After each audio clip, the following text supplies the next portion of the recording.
Telangana outsource ఉద్యోగుల మహాధర్నాలో పాల్గొన్న Etela Rajender. Outsourcing agency ఎప్పుడు ఉద్యోగం ఊడబిగుతుందో, ఎప్పుడు మన పనికి సమాన వేతనం నినాదం తప్ప ఆచరణ లేదు.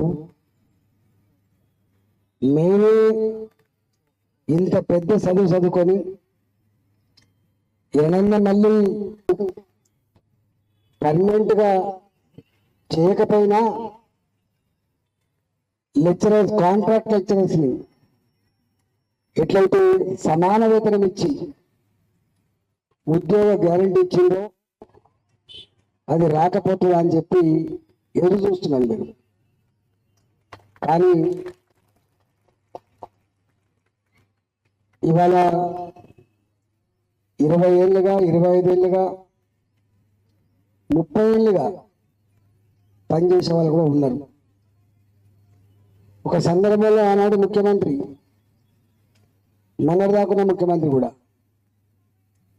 ఏం కాంట్రాక్టింగ్, ఏం అవుట్సోర్సింగ్ గిట్లనే ఉంటుందని కూడా మాట్లాడింది. అప్పుడు మేము కాంట్రాక్ట్ ఉద్యోగులకి సమాన వేతనం ఇచ్చి ఉద్యోగ భద్రత కల్పించినప్పటికి కూడా, అవుట్సోర్స్ ఉద్యోగుల జీతాలు కొంచెం పెంచినప్పటికి కూడా, ఏజెన్సీల యొక్క మధ్యవర్తిత్వాన్ని, వాళ్ళకి ఇచ్చే 4% కమిషన్ని, వాళ్ళకి ఇష్టం లేకపోతే అర్థాంతరంగా తీసేసే హక్కుని మనం తీసేయలేకపోయినాం.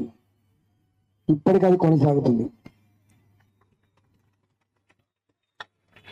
ఈరోజు ఎక్కడి దాకా వచ్చిందంటే, అవుట్సోర్సింగ్ ఉద్యోగులు కనుక డిపార్ట్మెంట్లో పనిచేయకపోతే ఆ డిపార్ట్మెంటే పనిచేయని పరిస్థితికి వచ్చింది. వీళ్ళకి వేతనంతో కూడిన సెలవులు లేవు, వీళ్ళకి పర్మనెంట్ ఉద్యోగులకు ఉండేటువంటి హెల్త్ కార్డు లేదు, వీళ్ళకి కొత్త ఉద్యోగులు రిక్రూట్మెంట్ అయితే నువ్వు 25 ఏళ్ళైనా 30 ఏళ్ళైనా పర్మనెంట్ ఉద్యోగులు వచ్చిండు, మీరు వెళ్ళిపోవాల్సిందే అంటే 20 ఏళ్ళుగా